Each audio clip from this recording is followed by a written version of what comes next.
This Halloween season, we are taking a look at the practice of witchcraft in Chicago, and we're looking back to do it, back to what the Wiccan covens and head priestesses were like in the 1970s. We dug into our archives and found a remarkable special report. We're cracking open the CBS 2 vault going back to 1978 when Mary Laney introduced us to the witches of Chicago. For most of you, tonight is Halloween, a time traditionally when things go bump in the night, and certainly a time to stay out of a place like this. But to witches, real witches, tonight is Samhain, and a time to celebrate with festivals.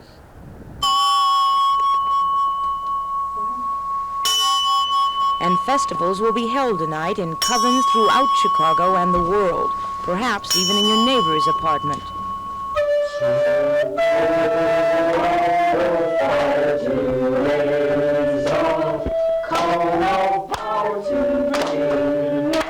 It may look and sound a little frightening, but these witches practice the white arts, and this ritual, like all they hold, is for good and never for evil. And they'd like to dispel forever the misconception that witchcraft is bad. People are always asking about whether we worship the devil or do black masses or try to hex people. In fact, some people call up asking if we'll teach them how to hex somebody. And, we don't teach that sort of things. What they do teach is the religion of the craft, and the craft teaches the worship of God. We're all part of God at all times, so the energy, out there and in here is all the same thing. And it's just a matter of knowing how to channel that energy. And channeling energy, for some women, comes easier in witchcraft, because witchcraft holds both a male and female god. The whole idea that there can be female deity just opens up whole new visions. Make the mill of magic go, work the will for which we pray, E-O-D-L, ha-he-hey. Visions of the craft's practice include better health, a fuller life, more love, money, and luck through the practice of magic. Our magic is not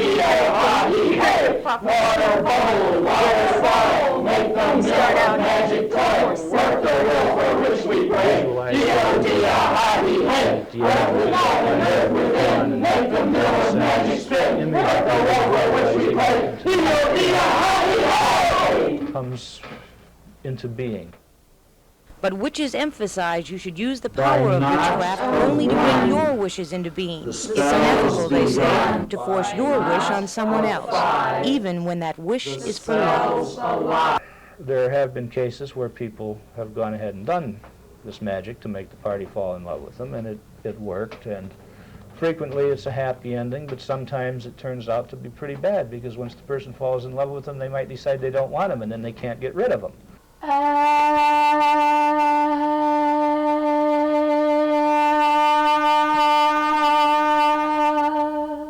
Shirley Clark is the high priestess of the Calumet Pagan Temple in Calumet City. Her specialty is healing, and here she's performing a ritual to relieve a woman's back pain. But she claims to have healed much more serious disorders.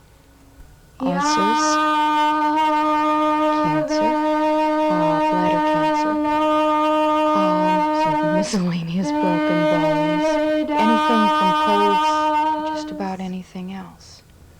The high priestess is willing to present witnesses to her healings. So too is coven member Debbie Moore, who claims to get visions of the future through her crystal ball. To prove it, she saw something for my career. I see you very happy and receiving coins. According to a tarot card reading, the career coins could turn into cold hard cash, but there was a warning.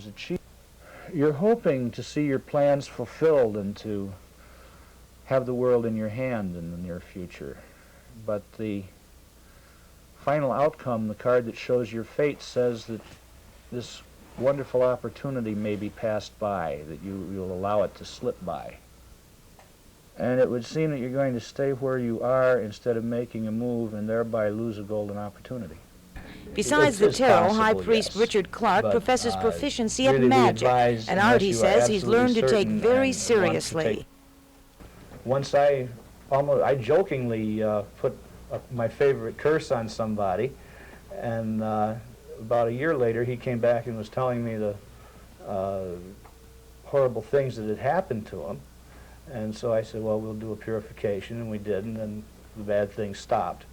Candles are used by witches to dispel such spells. They are the specialty of Carol Stowe, High Priestess of the Woods Park Pagan Temple in Gary, Indiana.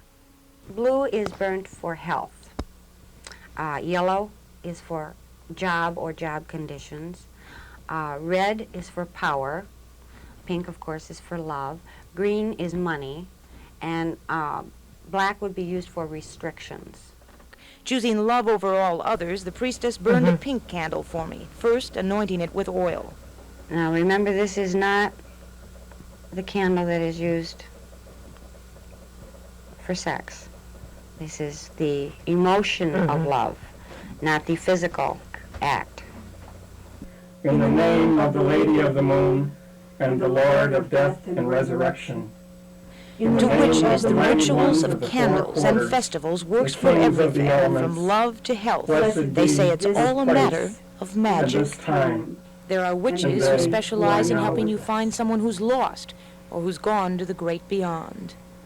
We have made contact with different entities of different natures on many occasions. We have tested on 2 occasions by utilizing questions about the entity in the case of a deceased individual to establish that this is indeed who we were contacting. This is white witchcraft, and witches say there's nothing to fear. In fact, there's a word of comfort the witches said to tell you they only work for good, and that nothing is so evil that cannot be overcome by their positive forces.